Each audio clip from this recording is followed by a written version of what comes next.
itu kasih setiamu Bapa. Tuhan, ini kami Tuhan, anak-anak-Mu Tuhan. Layakkan kami Tuhan untuk mendengar sebagian dari firman-Mu Bapa. Berjalan di setiap kami Tuhan. Berbicaralah pada kami pribadi lepas pribadi Tuhan. Berbicaralah pada kami Tuhan.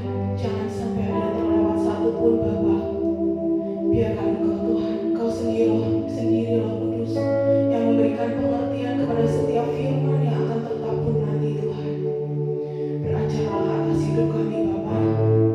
Beracaralah atas hidup kami Tuhan. Berdaulatlah atas hidup kami Tuhan. Engkau yang menguasai tubuh jiwa dan roh kami Tuhan.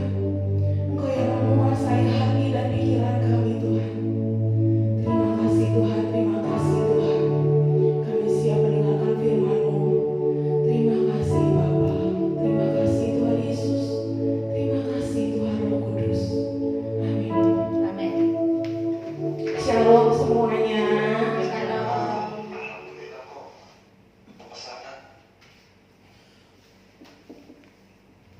Tema kita minggu ini menggunakan waktu dengan efektif. Kita semua dikasih waktu sama Tuhan, baik orang jahat, orang baik, orang Kristen ataupun bukan, itu sehari 24 jam. Tapi bagaimana kita menggunakannya? Tanggung jawab kita apa untuk menggunakan waktu yang baik di hadapan Tuhan? Mari kita buka di Mazmur 90. Ya, kita buka ya ayatnya di Mazmur 90. Mazmur 90.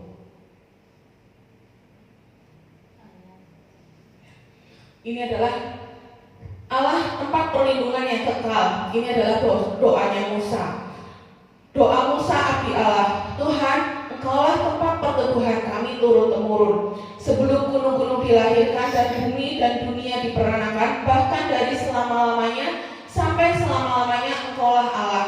Engkau mengembalikan manusia kepada debu dan berkata, kembalilah hai anak-anak manusia, sebab di matamu 1000 tahun sama seperti hari kemarin apabila berlalu, atau seperti suatu giliran jaga di waktu malam. Engkau menghanyutkan manusia mereka seperti mimpi, seperti rumput yang bertumbuh di waktu pagi berkembang dan bertumbuh, di waktu petang lisut dan layu. Sungguh kami habis lenyap karena murka-Mu, dan karena kehangatan amarah-Mu kami terkejut. Engkau menaruh kesalahan kami di hadapan-Mu, dan dosa kami yang tersembunyi dalam cahaya wajah-Mu. Sungguh segala hari kami berlalu karena kemas-Mu. Kami menghabiskan tahun-tahun kami seperti keluh. Masa hidup kami 70 tahun, dan jika kami kuat 80 tahun. Dan kebanggaannya adalah kesukaran dan penderitaan. Sebab berlalunya buru-buru dan kami melayang lenyap. Siapakah yang mengenal kekuatan murka-Mu dan takut kepada kemas-Mu? Ajarlah kami menghitung hari-hari kami sedemikian, hingga kami beroleh hati yang bijaksana. Kembalilah ya Tuhan, berapa lama lagi, dan sayangilah hamba-hamba-Mu. Kenyangkanlah kami di waktu pagi dengan kasih setia-Mu, supaya kami bersorak-sorai dan bersukacita semasa hari-hari kami. Buatlah kami bersukacita seimbang dengan hari-hari Engkau menindas kami, seimbang dengan tahun-tahun kami mengalami celaka. Biarlah kelihatan kepada hamba-hamba-Mu perbuatan-Mu, dan semarak-Mu kepada anak-anak mereka. Kiranya kemurahan Tuhan Allah kami atas kami, dan meneguhkan perbuatan tangan kami. Ya, perbuatan tangan kami teguhkanlah itu. Amin. Mazmur 90 ini adalah doa Musa, seorang pemimpin rohani yang telah melewati pasang surut kehidupan sebagai umat Allah. Di tengah refleksi hidup, Musa mengajak umat untuk hidup dengan bijaksana dan menyadari bahwa waktu adalah anugerah yang harus dipertanggungjawabkan. Kita semua dikasih waktu sehari 24 jam. Kita bertanggung jawab sama Tuhan loh. Segala sesuatu yang Tuhan percayakan kepada kita, baik itu waktu, kita harus mempertanggungjawabkan di hadapan Tuhan. Nanti kalau pulang pun Tuhan pertanyakan, aku udah kasih kamu loh, sama aja kamu udah aku kasih modal 1 dinar, kamu mau diapain? sehari 24 jam. Kamu lakukan buat apa aja waktu 24 jam itu dalam sehari? Apakah kamu gunakan dengan sia-sia atau kamu gunakan untuk berbuah? Untuk memberkati orang atau kamu gunakan untuk apa? Nah, kita renungkan ya, selama ini kita mempergunakan waktu kita untuk apa? Apakah banyak untuk tidur? Apakah banyak untuk jalan-jalan? Apakah kita banyak bergumul dengan firman Tuhan? Ataukah kita banyak pelayanan? Ataukah kita malah duduk berdiam di kaki Tuhan? Kita renungkan, kita selama ini benar-benar bertanggung jawab gak atas waktu yang Tuhan berikan? Kadang kita ini masalah sepele, hal kecil tentang waktu, tapi Tuhan tetap perhatikan. Bahkan Tuhan pun berkata di sini, ajarlah kami menghitung hari-hari sedemikian sehingga kami beroleh hati yang bijaksana. Untuk orang yang mau menjadi bijaksana, untuk orang yang mau menjadi bijaksana itu kita diajari untuk menghitung hari-hari kami. Sebenarnya di sini dikatakan umur kita tuh 70 tahun, kalau kuat 80 tahun. Aku umur berarti 43. Kalau 70, kalau misalkan sampai 70, berarti tambah ke sana tambah berkurang, kurang lebih cuma tinggal 30 tahun lagi. Itu pun gak ada 30 tahun lagi. 30 tahun 28 berarti 27 tahun lagi mau buat apa? Hidupku buat apa? Sebenarnya kita kalau ulang tahun tambah umur itu sebenarnya mengurangi umur. bukan tambah umur, mengurangi umur. Tanggung jawab kita di hadapan Tuhan. Nah, bagaimana membangun hidup berhikmat dan bertanggung jawab atas waktu yang Tuhan berikan?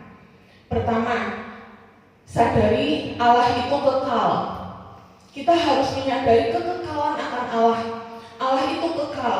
Di ayat 1, di ayat pertama, Musa berkata, doa Musa abdi Allah, Tuhan, Engkaulah tempat perteduhan kami turun-temurun sebelum gunung-gunung dilahirkan dan bumi dan dunia diperanakan. Bahkan dari selama-lamanya sampai selama-lamanya Engkaulah Allah.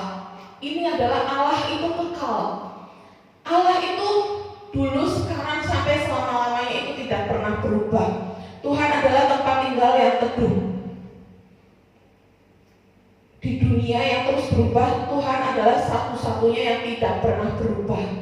Dari dulu, sekarang, sampai selamanya Tuhan tetap tidak berubah. Bahkan setiap mujizat-mujizat pun yang ada dari dulu, sekarang, sampai sekarang itu masih tetap ada.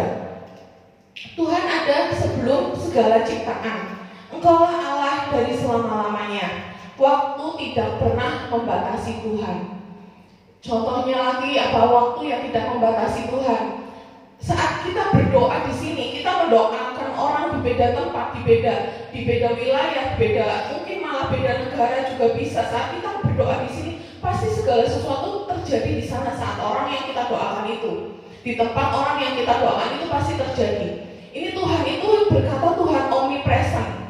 Tuhan itu bisa hadir di mana saja. Tuhan itu satu, tapi bisa hadir di sini, bisa hadir di tempat yang orang yang kita doakan. Ini Tuhan berkata Tuhan yang omnipresent. Kesadaran akan kekekalan Allah akan menumbuhkan rasa rendah hati. Saat kita menyadari Tuhan itu segala-galanya, Tuhan itu kekal, kita merasa menumbuhkan rendah hati kita. Kita ini siapa sih? Gak ada apa-apanya loh. Kita ini siapa? Mengingatkan kita ini kecil dan terbatas, sedangkan Allah besar dan tidak terbatas. Dengan kesadaran ini menuntut kita untuk tidak menyombongkan diri. Karena apa yang manusia miliki hanyalah sementara dan berasal dari Allah yang kekal. Kita yang kita miliki seperti tadi dikatakan umur kita paling 70 tahun, 80 tahun pun bahkan kebanggaannya apa itu umur 80 tahun? Penderitaan. Makanya orang-orang yang kebanyakan udah 70 tahun ke atas itu kalau kumpul itu ceritanya aku kakinya sakit gitu-gitu kan. Mas, ya itulah kebanggaannya, ya itu bukan lagi seperti anak muda yang mau mengejar karir atau apa, bukan, udah beda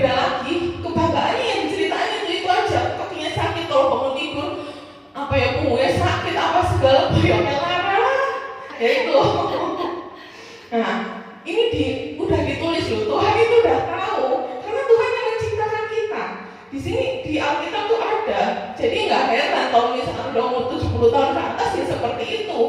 Kebanggaannya itu. Nah, dengan mengandalkan Allah bukan diri sendiri. Yuk kita buka ayat lagi ya. Kita belajar di Amsal 3 ayat 5. Amsal 3 ayat 5. Percayalah kepada Tuhan dengan segenap hatimu dan janganlah bersandar kepada pengertianmu sendiri. Rasa rendah hati lahir dari pengakuan bahwa hanya Allah yang berkuasa atas masa lalu, masa kini, dan masa depan. Segala sesuatu yang terjadi atas hidup kita itu Tuhan berkuasa. Jadi apalagi di dalam Kristen itu tidak ada yang namanya kebetulan. Semua itu Tuhan izinkan. Apabila itu mungkin tidak baik menurut kita, tetapi apabila Tuhan izinkan itu bisa menjadi kebaikan. Asalkan kita percaya. Terus membangun ketundukan di dalam iman. Kepekaan berarti bahwa rencana dan janjinya bersifat kekal. Kekekalan itu berarti bahwa rencana dan janji Tuhan itu bersifat kekal. Ini mendorong orang untuk bersikap tunduk karena Allah tahu segalanya sejak semula. Sementara manusia tidak tahu apa yang akan terjadi besok. Untuk satu tahun ke depan pun Tuhan tahu apa yang akan terjadi pada hidupku. Tapi aku sendiri untuk 5 menit ke depan pun gak tahu apa yang akan terjadi. Nah itulah perlunya kita menguatkan iman kita kepada Tuhan, untuk merendahkan hati, untuk tunduk kepada Tuhan. Nah, kita buka ya di Yakobus 4, ada ayatnya nggak sih? Ada. Kita buka di Yakobus 4. Yakobus 4 ayat 14. Sedang kamu tidak tahu apa yang akan terjadi besok. Apakah arti hidupmu? Hidupmu itu sama seperti uap yang sebentar saja kelihatan lalu lenyap. Seperti uap sebentar kelihatan lalu lenyap. Kita renungkan di sini, kalau hidup kita cuma seperti uap, apa sih yang kita sombongkan? Apa sih yang bisa kita banggakan dari diri kita? Semua itu hanya karena kasih karunia Tuhan. Kita harus menyadari bahwa apa segala sesuatu yang terjadi yang baik di dalam hidupku itu hanya karena anugerah Tuhan, hanya karena kasih karunia Tuhan. Tanpa kasih karunia Tuhan kita nggak bisa berbuat apa-apa. Terus mendorong penyembahan yang tulus. Dengan kita menyadari akan kekekalan Allah, ini akan mendorong kita untuk penyembahan yang tulus. Orang yang menyadari kemuliaan dan keagungan Allah akan datang kepadanya dengan hati yang penuh kerendahan. Kalau kita menyadari Allah itu kekal, kita pasti akan menyembah dengan kerendahan hatian. Karena kita tahu diri, kasarannya itu kita tahu diri kita bukan siapa-siapa. Kita nggak bisa apa-apa tanpa Tuhan. Kita buka ya di Wahyu 4 ayat 8. Wahyu 4 ayat 8. Dan keempat makhluk itu masing-masing bersayap 6 sekelilingnya, dan di sebelah dalamnya penuh dengan mata, dan dengan tidak berhenti-henti mereka berseru siang dan malam, Kudus, kudus, kuduslah Tuhan Allah yang Maha Kuasa, yang sudah ada dan yang akan datang. Jadi terusan menyembah Tuhan. Kalau kita menyadari Allah itu kekal, kita nggak bisa keluar dari hadiratnya. Terus-terusan menyembah Tuhan, mencari Tuhan. Itu kenapa aku sering bilang, jangan lepaskan kami dari hadirat-Mu Tuhan. Dengan apapun yang aku kerjakan, dengan apapun yang aku lakukan, jangan pernah lepaskan aku dari hadirat-Mu Tuhan. Dan itu memang setiap yang aku minta, Tuhan genapi. Bukan dalam hal apa, aku berkata, jangan pernah lepaskan aku dari hadirat-Mu Tuhan. Buktinya saat lagi nulis nota, duduk gak mikirin apa-apa. Tuhan berbicara, dan aku duduk mundur ke belakang. Di situ Tuhan berbicara banyak sampai aku juga nangis di toko juga. Padahal itu aku sedang melakukan, kalau orang dunia berpikir sedang melakukan pekerjaan sekuler, bukan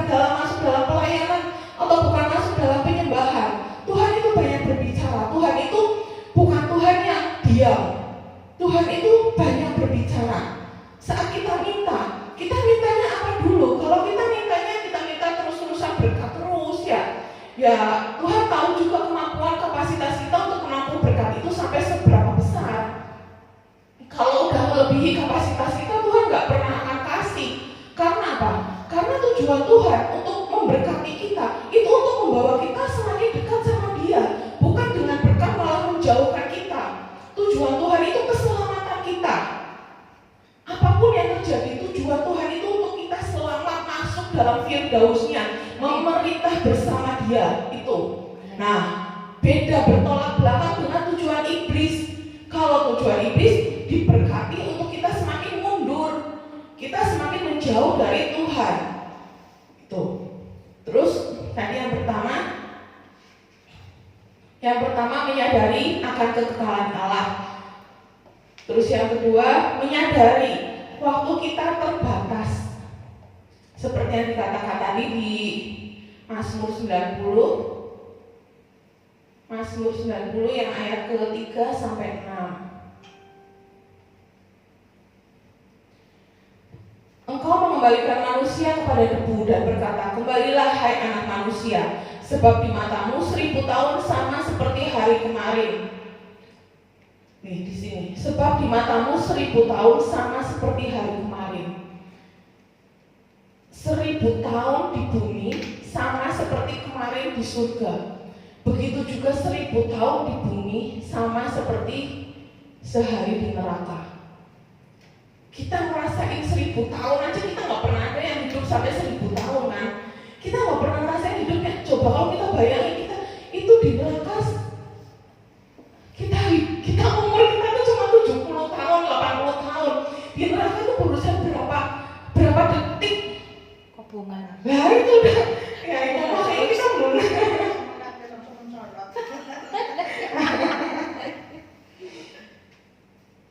Sebab di matamu 1000 tahun sama seperti hari kemarin apabila berlalu, atau seperti suatu giliran jaga di waktu malam. Giliran jaga di waktu malam, kayak orang-orang dokter jaga malam, satpam jaga malam, baru berganti hari itu 1000 tahun. Nah, makanya kita harus benar-benar refleksi diri. Terus yang ke ayat 10, masa hidup kami 70 tahun dan jika kami kuat 80 tahun.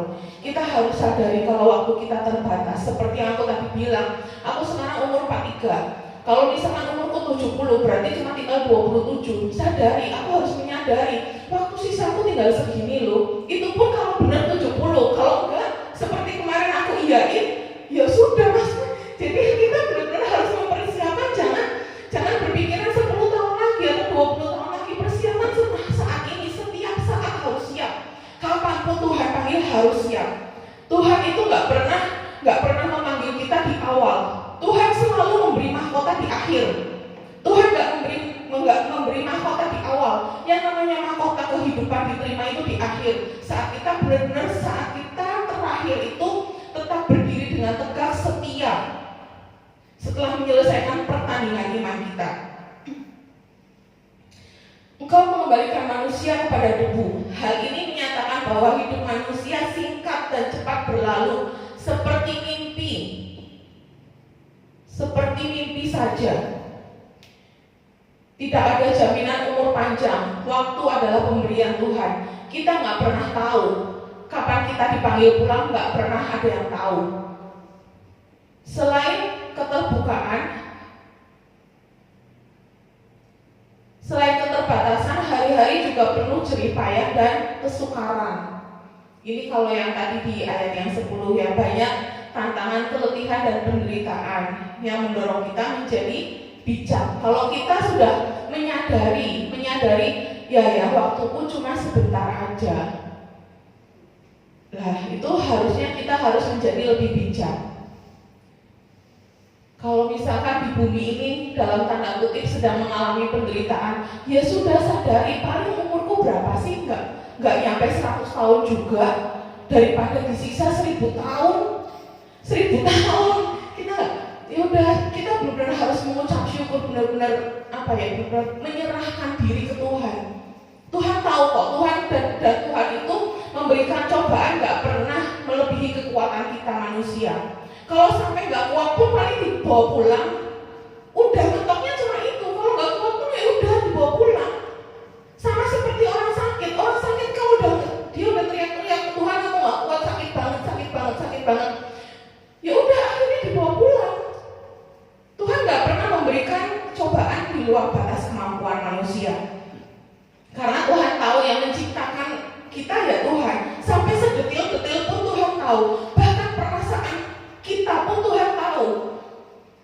Mengakui bahwa hidup itu singkat dan rapuh.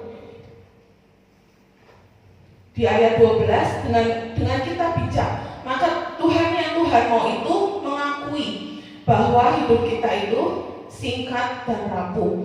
Ajarlah kami menghitung hari-hari kami sedemikian, sehingga kami beroleh hati yang bijaksana. Menyadari keterbatasan waktu akan menuntut pada kebijaksanaan. Karena kita belajar untuk menghargai setiap hari yang diberikan Allah dan tidak menyia-nyiakan. Setiap saat kita bangun tidur, kita bangun pagi, itu kita mau ngapain? Jangan sampai sia-siakan waktu yang Tuhan kasih. Malah kadang banyak orang yang berkata, aku sehari 24 jam itu kurang.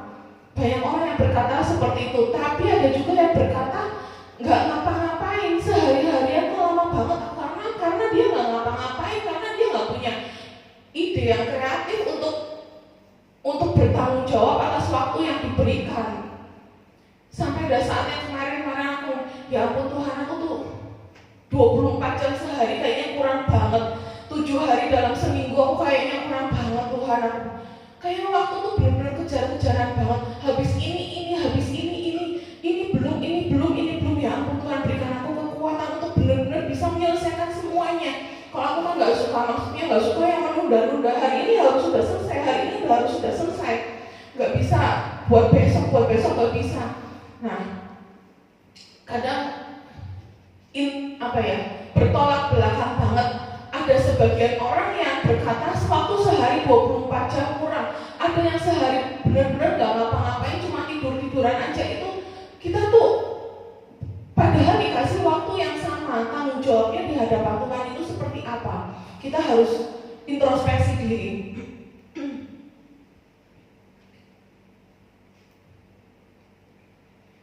Terus memprioritaskan hal-hal yang kekal. Dengan kita menyadari waktu kita terbatas, maka secara otomatis kita akan memprioritaskan hal-hal yang kekal. Apa yang kamu prioritaskan di dalam hidupmu? Prioritasnya itu apa? Hubungan dengan Allah, pelayanan dengan sesama, pertumbuhan rohani, dan penggenapan kehendak Allah. Sebaiknya yang diprioritaskan itu hubungan dengan Allah dulu. Hubungan dengan Tuhan kita prioritaskan. Sesibuk-sibuknya kita, nggak ada waktunya, tetap harus adakan waktu untuk punya hubungan khusus dengan Tuhan. Nggak ada waktunya. Istilahnya tuh waktu udah mepet banget, tetapi tetap kasih waktu buat Tuhan berbicara. Kita buka di Kolose 3 ayat 2. Pikirkanlah perkara yang di atas, bukan yang di bumi. Karena saat kita pertama kali memikirkan perkara yang di atas, memikirkan kehendak Allah, yang di bumi itu pasti akan mengikuti. Karena apa? Ya pemilik semesta Tuhan. Saat kita memprioritaskan Tuhan, Tuhan yang memberikan pemiliknya untuk kita yang memprioritaskan Dia. Tapi kalau kita yang memikirkan perkara yang di bumi yang hanya segelintir, aku bilang segelintir karena apa? Kalau Tuhan itu kan pemilik alam semesta, berarti kan semua. Kalau kita memikirkan yang di bumi, kita nggak bisa memikirkan semua seperti yang pemilik alam semestanya. Hanya segelintir. Karena itu kita harus cari Tuhan dulu. Pikirkanlah perkara yang di atas, bukan yang di bumi. Cari Tuhannya dulu, cari pemiliknya dulu. Sama aja kalau kita ibaratnya kalau kita dekat sama orang kaya kita mau dekat sama siapanya nih? Kita mau dekat sama pemiliknya, orang kayanya itu, atau sama pegawainya? Ya kita lebih tertuju ke pemiliknya. segalanya dia, yang memutuskan juga dia. Nah itu. Terus dengan menyadari waktu kita terbatas, maka secara otomatis juga kita akan mengelola waktu dengan tanggung jawab. Ada ayatnya nggak sih harus mengelola waktu dengan tanggung jawab? Ada. Kita buka di Efesus 5 ayat 15 sampai 16. Karena itu perhatikanlah dengan seksama bagaimana kamu hidup. Janganlah seperti orang bebal, tetapi seperti orang arif. Dan pergunakanlah waktu yang ada, sebab hari-hari ini adalah jahat. Firman Tuhan berkata, perhatikanlah dengan seksama bagaimana kamu hidup. Bagaimana kamu hidup, bukan bagaimana orang lain hidup. Di sini jelas-jelas dikatakan, perhatikanlah bagaimana kamu hidup, bukan perhatikanlah bagaimana orang lain hidup. Introspeksi diri. Gak usah ngurusin urusan orang. Kita tuh gak pernah disuruh sama Tuhan tuh ngurusin urusan orang. Janganlah seperti orang bebal, tetapi seperti orang arif. Dan pergunakanlah waktu yang ada, karena hari-hari ini adalah jahat. Pergunakan waktu yang dengan baik, karena hari-hari ini jahat hari. Iblis ini akhir-akhir ini sedang melipat kali gandakan kekuatannya. Dan itu aku berasa banget. Orang-orang di luar sana tuh istilahnya dalam tanda kutip sedang kepanasan. Kepanasan apa? Dalam hal ekonomi pun mereka sedang kepanasan. Jadi orang ngomong apa, ngomong sedikit tersinggung, ngomong sedikit marah. Itu iblis, itu perbuatan iblis yang sedang mengacau balaukan. Nah, kita yang sudah tahu kebenaran, jaga hati, jangan ikut terpancing emosi mereka. Terus kita harus menyadari pertanggungjawaban kita kepada Tuhan. Kita kan dikasih waktu, kita harus bertanggung jawab kepada Tuhan. Di ayat 11 di Mazmur 90 tadi, di ayat 11 dan 12. Mazmur 90 ayat 11 dan 12-nya. Siapakah yang mengenal kekuatan murka-Mu dan takut kepada gemas-Mu? Ajarilah kami menghitung hari-hari kami sedemikian, sehingga kami beroleh hati yang bijaksana. Takut akan Tuhan adalah awal dari hikmat, dan dimulai dari rasa hormat dan takut kepada Tuhan. Hikmat itu dimulai dari rasa takut akan Tuhan. Bukan rasa takut pada manusia, tapi rasa takut kepada Tuhan. Menggunakan gimana kita bertanggung jawab dengan waktu kita. Menggunakan waktu secara efektif. Dengan menggunakan waktu secara efektif ini menunjukkan kedewasaan rohani. Orang yang dewasa itu yang seperti apa sih? Orang yang bertanggung jawab. Orang dewasa itu bisa diberi tanggung jawab. Kalau orang yang belum dewasa itu gak bisa diberi tanggung jawab. Anak-anak suruh jaga rumah gak bisa. Dia gak bisa diberi tanggung jawab. Orang dewasa itu orang yang bisa bertanggung jawab. Di Kolose 4 ayat 5, kita buka lagi ya ayatnya ya. Orangnya seperti apa sih? Kolose 4 ayat 5. Hiduplah dengan penuh hikmat terhadap orang-orang luar. Pergunakanlah waktu yang ada. Mengerti kehendak Tuhan dengan bertanggung jawab menggunakan waktu yang ada. Kehendak Tuhan di dalam hidup kita itu apa? Menjadi saksi Kristus. Dengan apa? Dengan penginjilan, dengan perbuatan kita, dengan doa mungkin. Nah, itu bertanggung jawab. Gunakan waktu yang ada. Membangun hidup yang berbuah bagi Tuhan. Kita dipanggil untuk menghasilkan buah dalam hidup. Kita nggak dipanggil untuk menjadi pengacau, tapi kita dipanggil untuk menghasilkan buah. Ya, kita buka di Yohanes 15 ayat 8. Yohanes 15 ayat ke-8. Dalam hal inilah Bapakku dipermuliakan, yaitu jika kamu berbuah banyak, dan dengan demikian kamu adalah murid-muridku. Gimana caranya kita memuliakan Tuhan? Yaitu dengan kita berbuah banyak.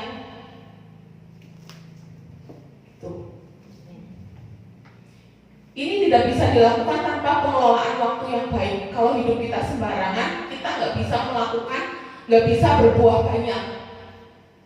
Kalau hidup kita cuma seenaknya sendiri, kita nggak bisa berbuah banyak. Waktu yang terbuang sia-sia berarti kesempatan hilang. Banyak kesempatan yang hilang. Untuk apa? Untuk mengasihi sesama, untuk bertumbuh secara rohani, untuk melayani, untuk menjadi terang bagi dunia. Itu kalau kita menyia-nyiakan waktu. Tanggung jawab terhadap panggilan hidup, kita memiliki panggilan dan tujuan ilahi dalam hidup. Waktu adalah sarana untuk menjalankan panggilan tersebut.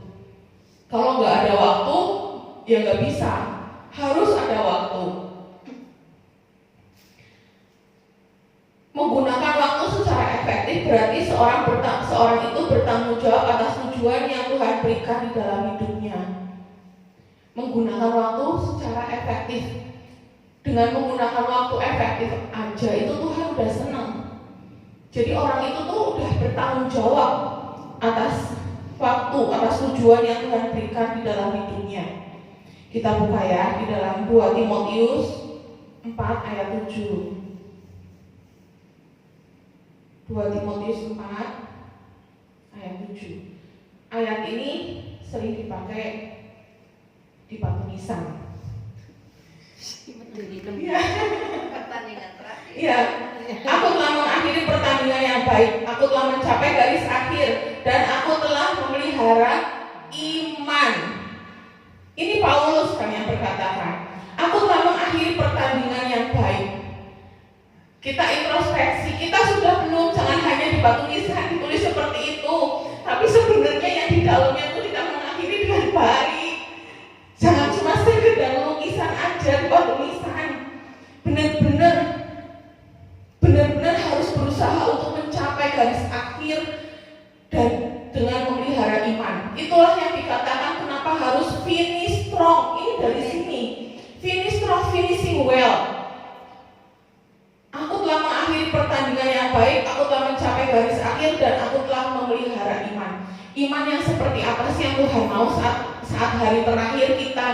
Gak usah berpikir waktu kedatangan Tuhan yang kedua, tapi saat hari terakhir kita itu sama aja.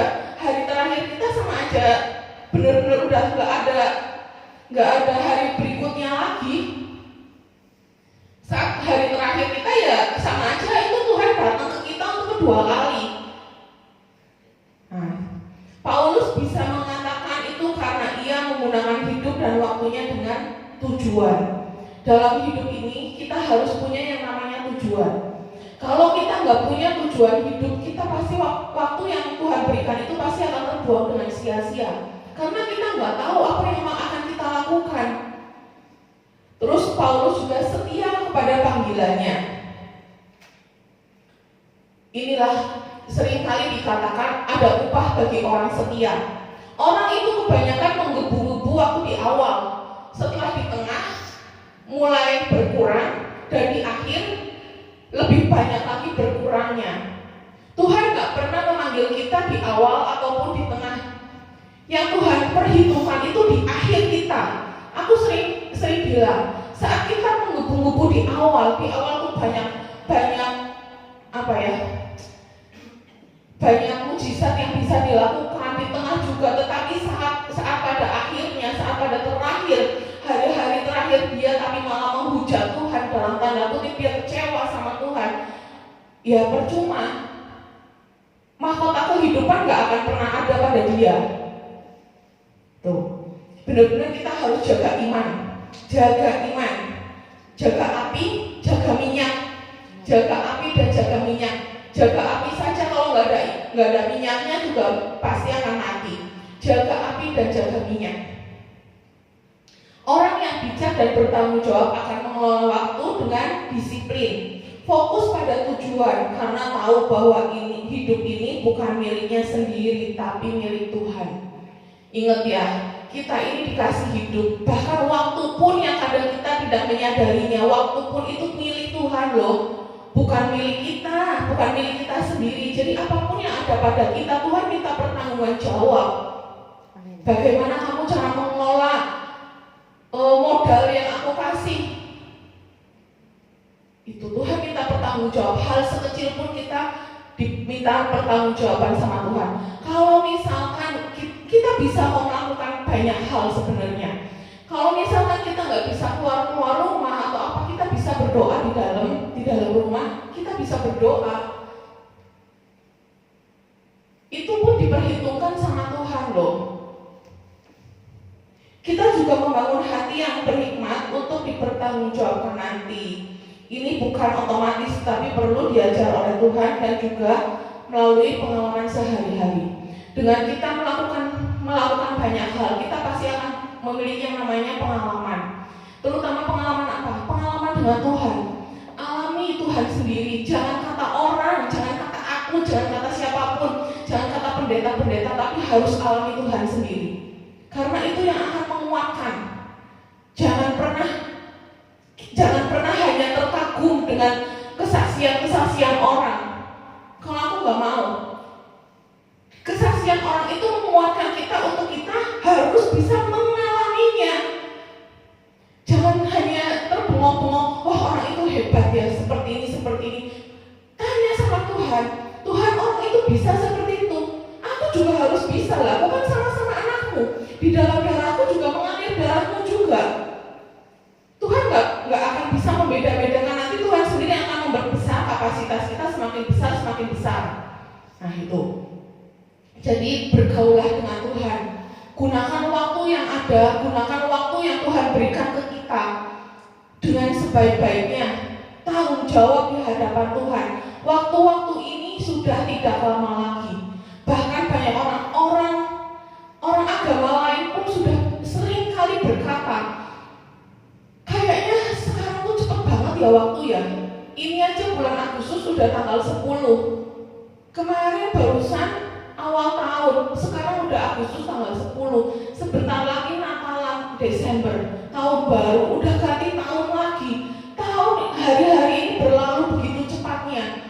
Apabila kita nggak mempergunakan waktu yang Tuhan berikan dengan bijak, semua akan sia-sia yang kita lakukan di bumi.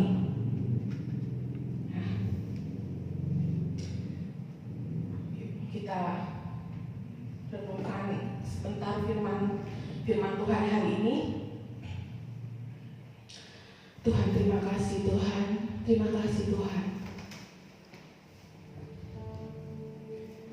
Terima kasih untuk firman-Mu Bapa, untuk mengingatkan kami Tuhan, untuk kami menjadi bijak Tuhan dalam menghitung hari-hari Tuhan, untuk kami bijak menggunakan waktu yang telah Kau percayakan kepada setiap kami Bapa. Tuhan, ajari kami Tuhan dari hari ke hari Tuhan. Terus ajari kami Tuhan, untuk kami memperoleh hati yang bijaksana dalam segala hal Tuhan. Jangan biarkan kami terlepas dari-Mu Bapa. Ajari kami untuk mengerti isi hati-Mu Tuhan, sehingga apapun yang kami lakukan itu selaras dengan kehendak-Mu Tuhan. Ajari kami juga Tuhan untuk menyerahkan hak kami Tuhan ke dalam tangan-Mu. Biarkan hanya Engkau yang berdaulat atas hidup kami Bapa. Biarkan hanya Engkau Tuhan yang bertahta dalam hidup kami. Tuhan, ajari kami juga Tuhan untuk mencintai-Mu. Mencintai-Mu lebih dari apapun Bapa. Tanpa alasan apapun. Berikan kami hati yang hineni Tuhan. Ini kerinduan kami Bapa, untuk menjadi kekasih-Mu. Ini kerinduan kami Tuhan, untuk menjadi memelai-Mu Tuhan. Untuk kami selalu berada dalam dekapan-Mu Tuhan. Tuhan, terima kasih. Hanya ini ucapan syukur kami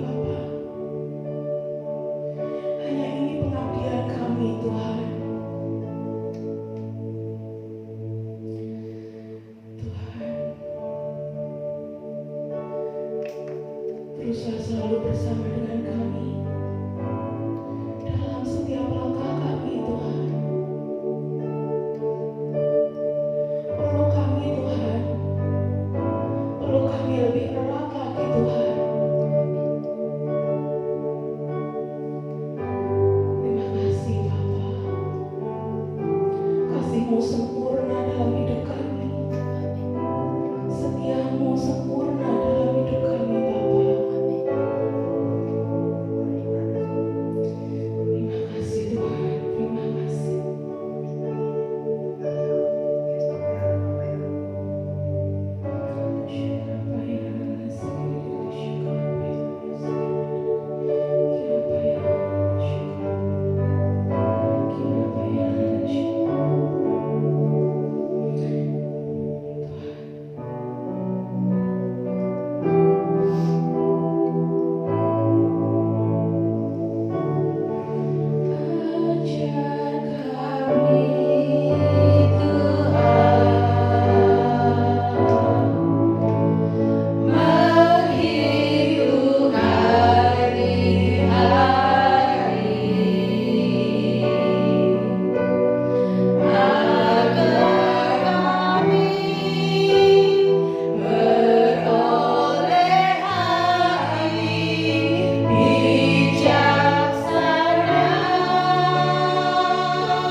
Kita resapi setiap lirik lagu ini ya.